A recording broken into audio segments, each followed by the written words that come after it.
Hi, Katie. Thank you for joining us today. That's lovely, lovely to see you, Adam. Yeah, thank you. So for people that don't know, you're the chair of Physio First. Could you just briefly explain what that means and what is Physio First? Okay, yes, with pleasure. So Physio First is the membership organisation of physiotherapists working in private practice in the independent sector. So we are a professional network of the CSP. And the idea is that we support beyond what the CSP can do in terms of the business side, building a community, helping networking, all of those sorts of things that perhaps you haven't thought about if you're working in the private sector. And also, well, my plan is that we become a voice for that industry. So I have talks with various insurance companies, not necessarily that successfully, but we keep banging the drum of quality physiotherapy. And we're a growing organisation, I'm pleased to say. So we have around 2,000 members, and we're growing all the time and looking to develop and move forwards and modernise as we go. Just like anything, the healthcare sector has changed quite dramatically over the last sort of 10 years, and we're hoping to adapt and change to match that, and that we're still looking after the profession as a whole, so that people like you have a great profession to step into when you qualify. Amazing. So have you seen then there's a bigger need within the private sector with that shift in the healthcare? Yeah, I mean, there's quite an expanse. If you think about it, we've got our sole practitioners that come out and are working on their own and therefore need some support. So we are the natural community for that. But we also have some multi-site clinic owners and their team who are members. So there's lots of slightly different things needed.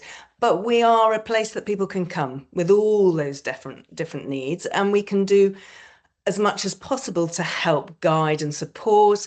And we do have some things set up. So we have a 24/7 legal line.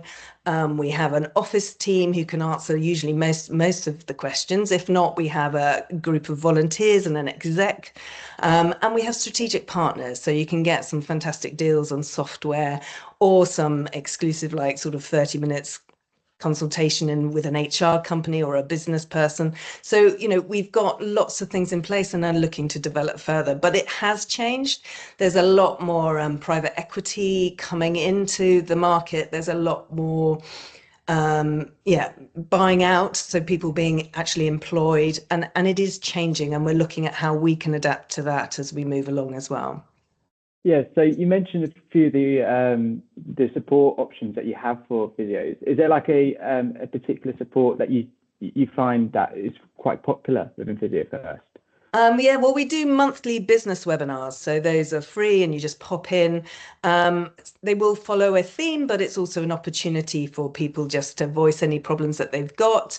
We've also got a LinkedIn forum where people can just confidentially, rather than putting it on a Facebook page, they can actually have confidential questions that then we all check that things are vetted and validated. Because that's my thing. It's all very well us asking questions and getting some replies. But how do you know that those are right? How do you know they're accurate? So everything that we put out, we've usually looked into and checked that is correct. So we're quite careful. So that's why we're also careful with who we partner with. So we try and check that they're the best. But we are a member-run organisation, so we rely on our members feeding into us. So it works both ways, so that we are adjusting to the needs, and things change. So we don't always, so software changing. And I mean, at the moment, as you're probably aware, there's new things coming on the market all the time. So we can't necessarily keep up, but we'd also try and just keep engaged. And we're recognising that, people are using more AI now in clinic for various things, whether that's just for note taking or actually answering telephone services. So it's an exciting time to be part of this, because, people do approach us, so we get to find out about things early. Yeah, definitely, especially with AI, like that's really taking off now in very different aspects within the healthcare system. So with the engagement that you have with clinicians and clinics themselves, does it vary in terms of that engagement, in terms of it might be a program-led system, or is it just like feedback in terms of like a forum? What type of support in that way? Is there? Right. I mean, so it's our webinars, it's our emails, it's our forum, it's our volunteer WhatsApp group, it's lots of different touch points. We also run, oh gosh, our skills exchange program, which are face-to-face meetings that people set up, that we usually would do like a workshop that would invite everyone in that area to come into a practice and share some techniques and knowledge, and really it's an excuse to meet people again, because that's, you know, it's really healthy to share. We've also in the process of developing our development program, which is coming into place, so we're just setting up some paperwork and some supported sort of mentorship schemes for independent practice specifically. And what we're looking to do is to support the clinics that take people on, and then the graduates or the new people into private practice, so that they know where they're at or where they should be, and that they can get the support that they need. We've also got, which is actually free for everybody, is the Essential Guide that's just been revamped. So it's more modern and up to date, and that's free to download on our website. That gives you those basic things to look at, because we don't, you know, normally we're clinicians at heart and not business people first. So, you know, our big USP is that we were trying to check that you actually recognize that you are a business. So therefore you have all the normal business concerns plus the healthcare aspect on top. So that's why the Essential Guide's been redone, and certainly worth people having a look at. 100%. And when those business aspects of day-to-day the job start to actually cloud the practice itself in terms of that patient engagement, and yeah. So with that in mind, how would you say for maybe a student that's thinking about independent practice, or someone that's already that's in that space now, about balancing outcomes, time, and financial stability? Is there like a what's the word I'm looking for? What, a magic plan? Yeah, is there a magic? Yeah, is there a magic answer to that? There isn't a magic answer, because obviously it was hugely variable. It depends on where you are, what your local setup is, how many clinics are in the area you're thinking of going in. I mean, my recommendation would normally be is actually it's really good to go and work in an established practice first. So you really get an idea of what it is that you enjoy doing or you don't doing. You see what you like, how it's set up or how not. You know, if you're thinking of setting up on your own, that's okay, but just be aware of getting everything in place. So, you know, we do support people with, you know, actually the compliancy thing isn't such a big thing. There are things that you need to have in place or are advisable to have in place. But if we're looking at our regulatory body, the HCPC, actually all they're looking at is, are you looking after your patients? So they're not going to be looking at your policies and procedures, but we can help you get in place the things that you should have thought about. But you do need to, just the basic thing, like if you're going to set up a shop, you know, if there's another clinic just 2 doors down, it might not be the best place to do it. So you do need to do a bit of a market evaluation, work out what your special skills are or what you might need to work on. Be really aware and confident that you have enough knowledge to do it. I would get a mentor somewhere, you know. As I said, we are setting that up, and as a community, we'd love to support people. So it's really checking that you are comfortable with what you're doing and working out, you know, the finances. Absolutely. We have a cost calculator for people just to think about what they should be charging patients, because people haven't thought through everything, you know, your insurance, the rent, the electricity, especially now it's so cold. You know, all of those things need to be taken into account when you put you know, your prices in.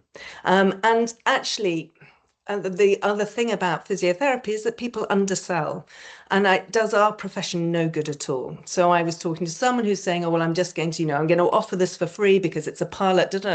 Absolutely not. We are providing a service. Now, if you are going to do something free, then it needs to be sponsored, or you need to recognize why, and someone needs to know the value of it. That yes, I am getting this for free, but actually it's worth, you know, £65 or whatever. So we're quite strong with that, and it's good to set yourself up early, recognizing your value. and also checking that actually your patients are getting that value and that you're delivering a quality service. So I'm sort of saying that, assuming that would be the case. But yeah, in terms of a newly qualified going into private practice, it is worth working in some private practices first to get yourself established, understand what's good, what's not good, what you like, what you don't, and it will really help get you grounded. Ideally, choose one that they actually look after you and that you're not just a number and working through patients, and that you get some support. But as I said, we are looking at developing a program that might help with that. And we've also got a graduate membership that we just brought on. So that's £100 for a 12 months membership, where we can help support you if you're having problems along that. Yeah, I did have one question, but I'll quickly go there in a second. Just off what you just said, how would you recognise a clinic that would value a practitioner over, let's say, sales? Is there an answer to that or not? I think it would be, well, go and visit the clinic. And ask, do you set time aside for learning? Is there, any sort of time together as the staff? What sort of, how do you value the staff? Again, it's working out if you're going in as a sort of an associate model or as an employed model, and working from there, how many patients am I expected to treat? How am I going to develop in this role? So I think you have to ask the questions, and that you're not just going in to go through the numbers. Because also, if you're less experienced, I mean, the joy of physiotherapy, and I'm like over 30 years qualified, is that I'm still learning. I don't know all the answers. And the day that I think I do, that's just a typical back pain and is the day I don't think I should be working anymore. The day you're not fascinated about that patient's story and, and working out what part of their life is feeding into things, and, what bits we can help with, what bits we can't, but maybe we can discuss and that might help, it's fascinating. So, if you will probably work out a clinic that gives you patients every sort of 20 minutes, half an hour, and it's full on for the whole day, is probably not the place you're going to develop well. Yeah, definitely. And then if you are in the private practice, you might be supported well, or maybe not, doesn't matter.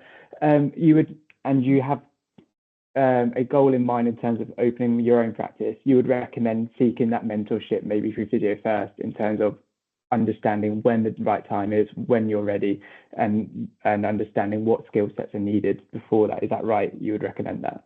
I think, a bit of planning is good. Sometimes people find that it does sort of just happen. So you start doing home visits in your locality, and then you build from there. And then you get so many people wanting to come that you set up, something independently, or you have bigger plans that you want to be in a clinic that you're going to establish fairly quickly. So if you're going to take on any financial pressures, then you do need to have a business plan. So and therefore I would say that you would need some sort of support to do that and check that that's accurate. And therefore we've got Celia Champion and Katie Bell, who help advise, and you get some free sessions with them to get you started. But it is worth investing some time to know exactly what you're letting yourself in for. And you need to have some forecasts and some planning. And as there's actually, I think we talked about, before we started recording, was, there are some things available. If you look at your local councils and things like that, quite often there's some funding, or there may be some free business support. So that can be useful too. I'd never say no to advice. I've done various business courses in my time. I've been on an accelerator and taken lots of different approaches of learning and work with people working in totally different businesses. And it's fascinating, and actually not that different. So we think we're all special, but we're not really that different. But we do need support. And because we've then got the clinical side, because we're not just selling one thing, it's really useful that you have somewhere to offload if you've got issues or worries or problems with patients that you're not sure how to deal with. That's really helpful. Thank you. So I have one last question before we wrap up today. And it's, what skill would you say is most undervalued within private practice? Might not all or experience. I'll open it up to experience as well. So, well, there's two aspects to this, isn't there? So to me, from the patient's perspective, is the listening. So I think where in private practice, hopefully, if you've established right and you're in a clinic that's doing the right thing, you have that really undervalued thing of time and listening. So the patient is heard. And actually, as a physio, it's so much more rewarding for me, So my patient appointments are 45 minutes or an hour, and that's for any standard MSK, because is there such a thing as a simple sprained ankle? We can argue that one another time. But, I have that actual real joy of time with the patient. So you're getting to know the patient. So I think the therapeutic relationship is the joy of private practice. And I'm unfortunately, you see, I'm still very clinician orientated. So the business side probably is my less relevant, but to me, that is the joy. And I see it from a patient point of view and as a practitioner point of view. But the other benefits are obviously, if you go into your own practice, then you are your own boss. And so, you can manage your time effectively and efficiently in the best way that works for you. That's really good. Thank you so much for your time today. And I'm sure a lot of our listeners got a lot out of that short conversation. Okay, thank you. Thank you so much, Katie.